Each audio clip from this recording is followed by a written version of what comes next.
నా పేరు సోమశేఖర్ రాజు అండి. మా చాగల గ్రామం, రాజుపాలెం మండలం. నేను కావేరి వారి 66 వెరైటీ వేసాను. ఇది పచ్చికాయలు తినటానికి కానీ, మరి షైనింగ్ కానీ, చెట్టు కొద్దిలోనే అంతా కాయే మొత్తం. చిన్న చిన్న చెట్లైనా కానీ ఇంకా పచ్చికాయ కోసినట్టే చెట్టు బాగా ఎదిగిద్దని అన్నారు.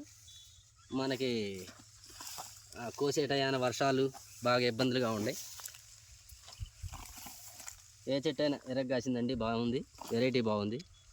అయితే పచ్చికాయ కానీ పండుకాయ కానీ ఏదైనా కానీ బాగానే ఉంది. తెగుళ్ళకి బాగా తట్టుకుంది. ఈ సంవత్సరం ఉన్న గిల్టి తెగులు కానీ ఏది కూడా రాలేదు.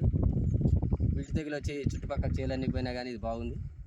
అన్ని చుట్టుపక్కల చేలన్నీ ఎండిపోయినాయి కూడా, కానీ ఇది ఒకటే బాగుంది. నాకు మనసు చాలా ప్రశాంతంగా ఉంది. చేనుకల్లి చూసుకున్నా కానీ చేలో బాగుందండి. వేసుకోదగ్గ విత్తనం. పచ్చికాయ కానీ పచ్చడికి కానీ, పచ్చడి తింటే ఇంకా మర్చిపోలేమండి, అంత రుచిగా ఉంది పచ్చడి. సైజు కూడా బాగుందండి.